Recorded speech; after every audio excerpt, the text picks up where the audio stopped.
உலகெங்கிலும் உள்ள mister ladies நேயர்களுக்கு வணக்கம். பொதுவா போதுமான தூண்டுதல் இருந்ததுன்னா ஒரு பெண்ணுக்கு பெண் உறுப்புல போதுமான உயவுப் பொருட்கள் செக்ரேட் ஆக ஆரம்பிச்சிடும். பொதுவாக எல்லாருக்குமே இயல்பா வந்துடும். ஏன் அப்படின்னா செக்ஸ் நிகழ்வே அப்படிதான் இருக்கு. டிசையர், அப்புறம் பெண்ணுக்கு உயவுப் பொருள் பெண் உறுப்புல அந்த சுரப்பு, செக்ஸ்ல ஈடுபது பெனிட்ரேஷன், உச்சகட்டம், தளர்வு நிலை. ஆணுக்கு விருப்பம், விரைப்புத்தன்மை, செக்ஸ்ல ஈடுபடுறது, உச்சகட்டம், தளர்வு நிலை. சில நேரம் ரொம்ப அவசரமாக பண்ணும்போது இவங்களுக்கு பெண்ணுக்கு போதுமான சுரப்பு இல்லைன்னா ஒரு விதமான வலி உண்டாக வாய்ப்பு இருக்கு. பெண் உறுப்புல வலி, பெயின் வரலாம். அப்ப என்ன பண்றது? நீங்க இதற்கான தரமான பொருட்கள் இருக்கு. நம்ம நினைச்ச விஷயங்களை யூஸ் பண்ண வேண்டாம். சில பேர் ஏதாவது ஒரு பொருளை யூஸ் பண்ணுவாங்க. இதுக்குன்னு பெண் உறுப்பினுடைய pH, பெண் உறுப்பை பாதிக்காத மாதிரி நிறைய ஜெல் இருக்கு. லியூபிக் ஜெல், இந்த மாதிரி ஜெல் இருக்கு. ஆனா ஜெல் தேவைப்படாத அளவுக்கு நீங்க தூண்டி பண்றதுதான் சரியான ஒரு முறை. தேவைப்படுது அப்படின்னா நீங்க அதற்கான எல்லா காண்டம் கம்பெனியும் தயார் பண்ணியிருக்காங்க, அதை பயன்படுத்துவது நல்லது. இதுல ஒரு முக்கியமான விஷயத்த சொல்லிடுறேன். பல நேரங்களில் ஆண்கள் ஒரு செக்ஸ் பண்ணிடுறாங்க, வெளியே போய் மசாஜ் பார்லர்ல வேற எங்கேயாவது போய் செக்ஸ் பண்ணிட்டு உறுப்புகளை கழுவுறேன்னு சொல்லி டெட்டால மேல ஊத்திடுவாங்க. அப்படி வெந்து போயிடும் அந்த இடம். கண்களை நீங்க கழுவுற மாதிரி தான் ஆணுறுப்பு. அது மியூக்கஸ் மெம்பரேன். நீங்க அதுல ஏதாவது கண்ணை கழுவுறேன்னு டெட்டால் ஊத்துனா என்ன ஆகும்? அது போல ஆணுறுப்பு டெட்டால் எல்லாம் ஊத்த முடியாது. அதிகபட்சம் நீங்க இந்த மாதிரி வெளியே செக்ஸ் பண்ணிட்டோம், பால்வினை நோய் எதுவும் வந்துடும் அப்படின்னா சோப் போட்டு கழுவலாம். சாதாரணமான நிலைகள்ல டெய்லி சோப் போடக்கூடாது.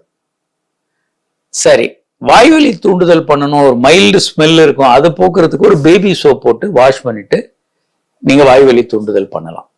பெண் உறுப்புலையும் ஆண் உறுப்புலையும் லைட்டா ஒரு சோப் போடலாம், குளிச்சுட்டு பண்ணலாம். அப்போ பெண் உறுப்புலையும் ஆண் உறுப்புலையும் கெரோசிவ் மெட்டீரியல் எதையுமே பயன்படுத்தக்கூடாது. ரொம்ப கவனமாக இருக்கணும். கெரோசிவ் மெட்டீரியல் சில நேரங்களில் எச்சில் கொஞ்சம் பயன்படுத்தலாம். அதுக்கு பதிலாக வாட்டர் பயன்படுத்துறது இன்னும் பெட்டரா இருக்கும். பொதுவாக இந்த எச்சில்ல பெரிய பிரச்சனை வருமானா வராது, இன் ஜெனரல் வராது. அது ஒரு மைல்டு உயவுப் பொருள் தான். ஆனாலும் கூட அதற்கான ஒரு தயாரிக்கப்பட்ட சரியான பொருட்களை பயன்படுத்துறது நல்லது. ஆனா தவறாக கூட எதுவும் கெரோசிவான பொருட்களை பயன்படுத்திடக்கூடாது. கெரோசிவ் மெட்டீரியல் அந்த பெண் உறுப்புலையும் ஆண் உறுப்புலையும் இருக்கக்கூடிய மியூக்கஸ் மெம்பரேனை பாதிக்கும்.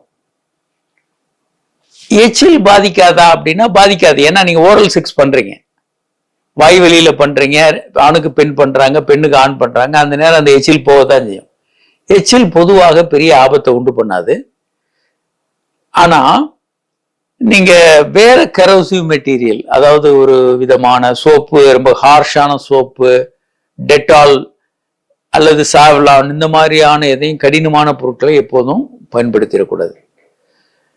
மென்மையான பொருட்களை, அதற்குன்னு விற்கிற ஜெல் நிறைய இருக்கு, ஒவ்வொரு காண்டம் கம்பெனியும் தயார் பண்றாங்க, அதை பயன்படுத்தலாம்.